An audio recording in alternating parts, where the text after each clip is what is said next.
Empezamos con una pregunta típica. Venga. ¿Desde pequeños ya teníais claro a qué os ibais a dedicar? ¿Qué no qué os influyó para ser humoristas? Bueno, yo personalmente no tenía claro que iba a ser humorista. Yo quería, más adelante quería ser químico, yo quería estudiar químicas y ser científico.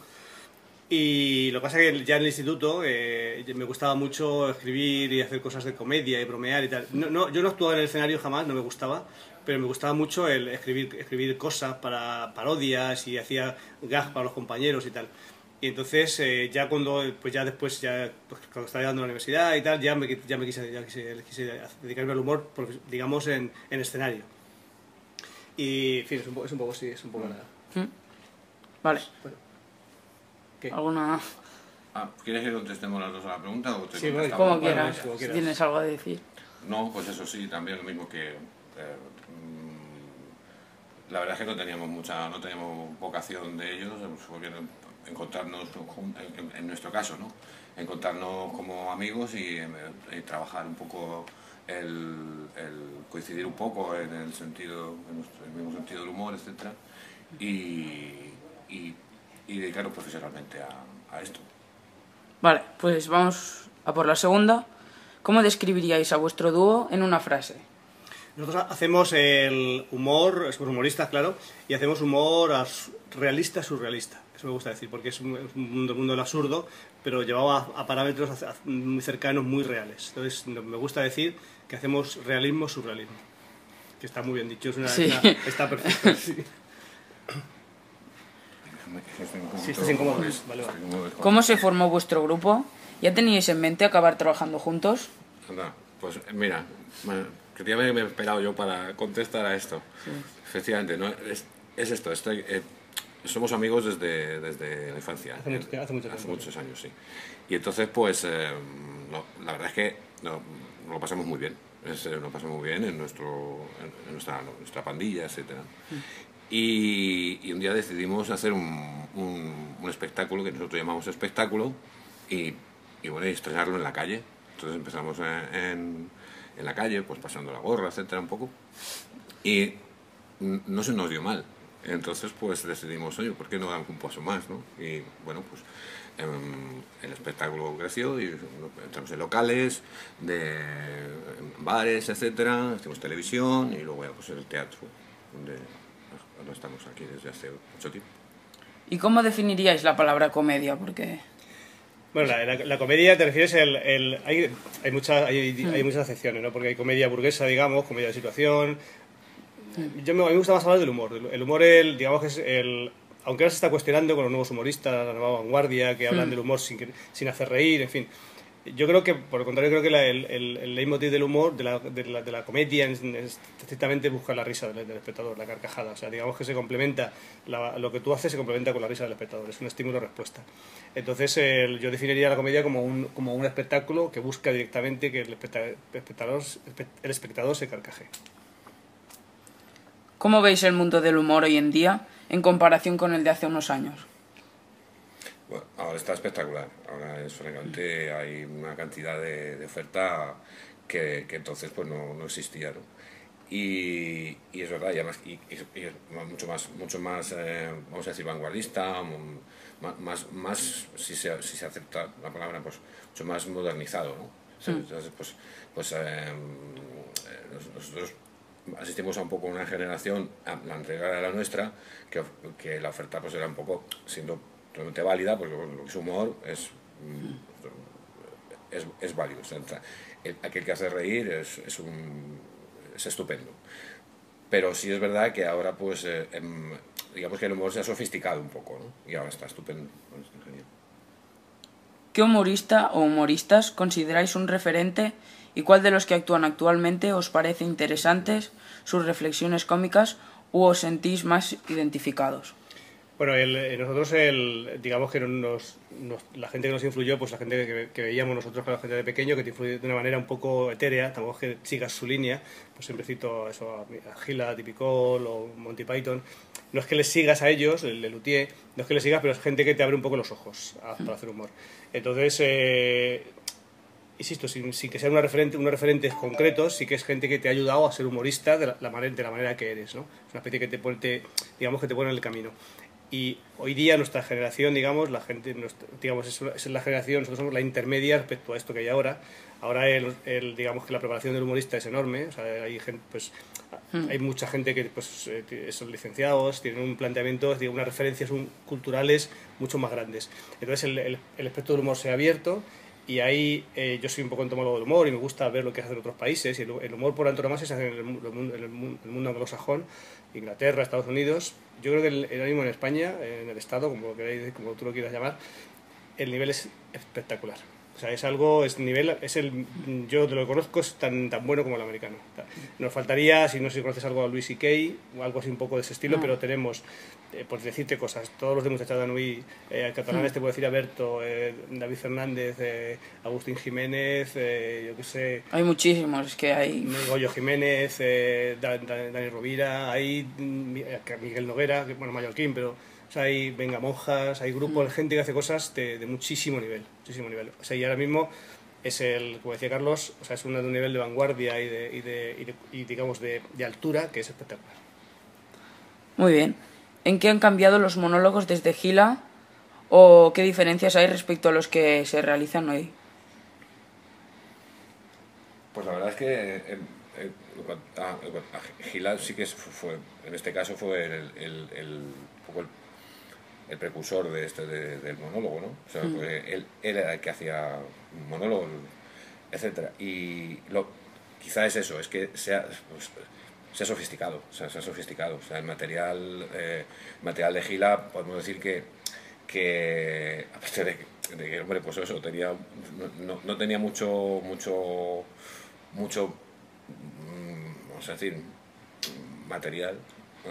O sea, pues ahora es infinito. O sea, yo creo que se ha sofisticado. ¿Qué os inspira para crear nuevos chistes o nuevos gags cómicos? Bueno, nosotros fundamentalmente nos basamos en la realidad. Nuestro leitmotiv o lo que nos motiva siempre es la vida que nos rodea. Nosotros jamás hablamos de famosos o hablamos de cosas así un poco, digamos, externas, sino que hablamos de estereotipos o de cosas muy reconocibles. Muy reconocibles por todo el mundo. Y entonces nos inspira la pura realidad, o sea, nuestras vivencias en la realidad. Entonces eso hace que un espectáculo nuestro de siempre valga hoy día. O sea, un espectáculo de hace 30 años, tú lo ves ahora y lo entiendes perfectamente.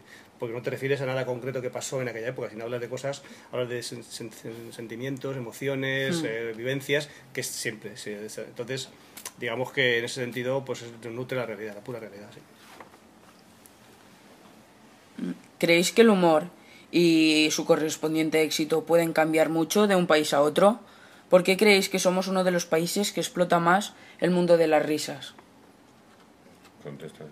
Bueno, yo creo que efectivamente cada cultura tiene su punto cómico. O sea, el mundo anglosajón sobre todo tiene un planteamiento muy irónico, le gusta mucho, digamos, el humorista se pone siempre muy por encima de los demás, un poco esa especie de estar en una atalaya y de ahí parte doctrina un poco, ¿no? El mundo mediterráneo, entendiendo el Mediterráneo también España, todo, o sea, no solamente la zona del Levante, sino toda España, digamos que somos un poco más oscuros, un poquito más negros, nos gusta un poco más la burla, ¿no? O sea, vamos un poco más en ese sentido. Entonces, lo que sí que es cierto que en nuestro país, en España, nuestra percepción es que no hay diferencias. O sea, no hay diferencias entre lo que se ríe alguien de Barcelona, alguien de Málaga, alguien de Coruña, se ríen de lo mismo. Hay unas pequeñas sutilezas, hay una que a lo mejor, no sé, puedes tribar en alguna pequeña cosita, pero el humor, digamos, el ciudadano urbano, por decir así, de Barcelona, de Valencia, de Sevilla y tal, reacciona igual. ¿Qué tema de la actualidad supera la ficción y la clase política os deja margen para crear, para inventar situaciones?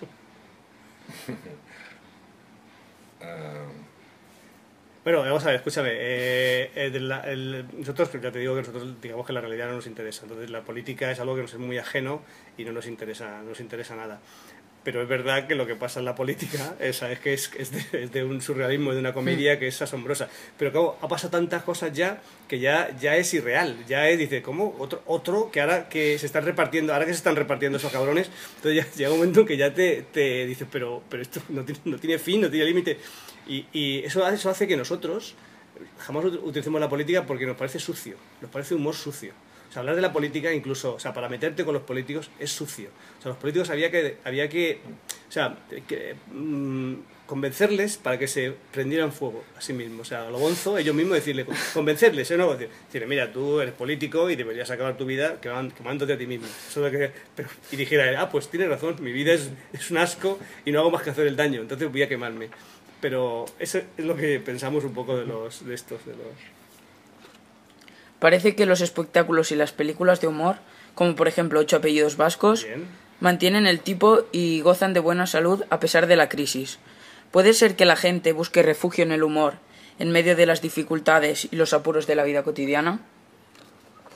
Yo creo que el humor se ha buscado siempre y siempre se buscará, ¿no?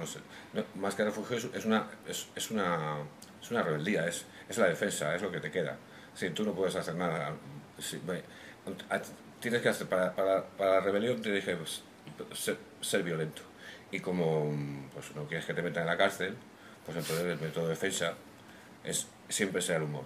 Y hay aquel que carezca de él. Sí, bueno, yo creo que la risa efectivamente es algo muy buscado. El sexo más, pero bueno, a ti no te compete. El sexo lo más buscado. El sexo lo más buscado. Y luego va el humor.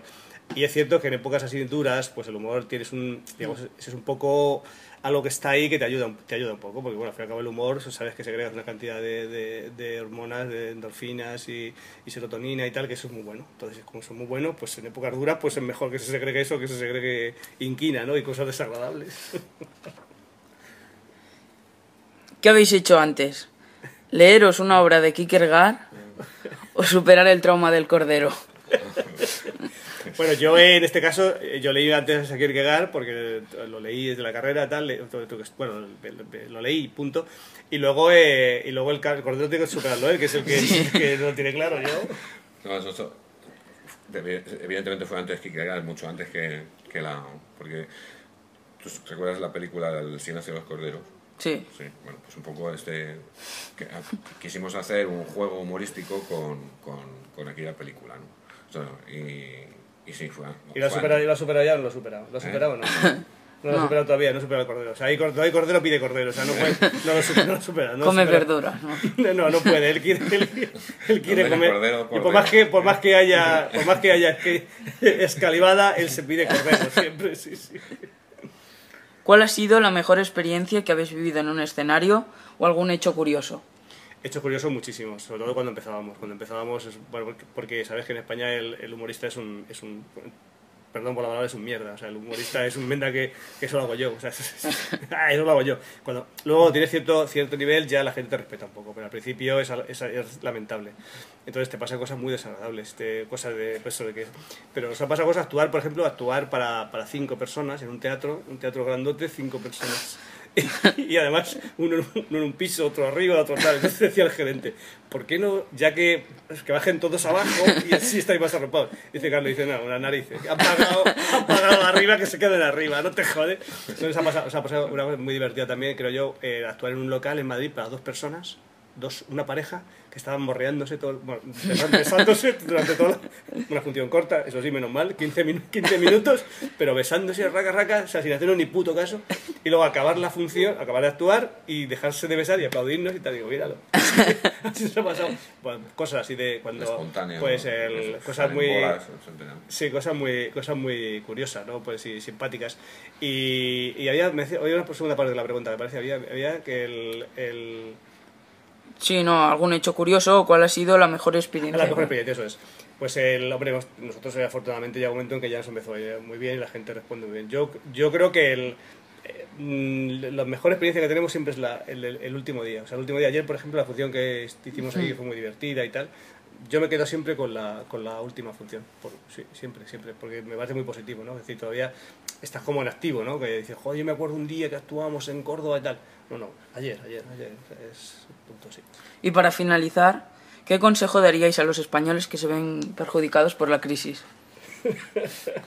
Nos remitimos a la siguiente pregunta, a la anterior pregunta, humor. Sí, yo creo que la actitud positiva es mucho más... Carlos decía que el reírte en vez de la violencia, Yo creo que efectivamente reír de la actitud positiva es mejor, es lo más radical. La actitud positiva frente a todo. O sea, tú no me vas a poder joder, porque yo estoy por encima de ti siempre. Entonces yo creo que eso es fundamental, sí. Bueno, tío, muy bien. Qué estupendo.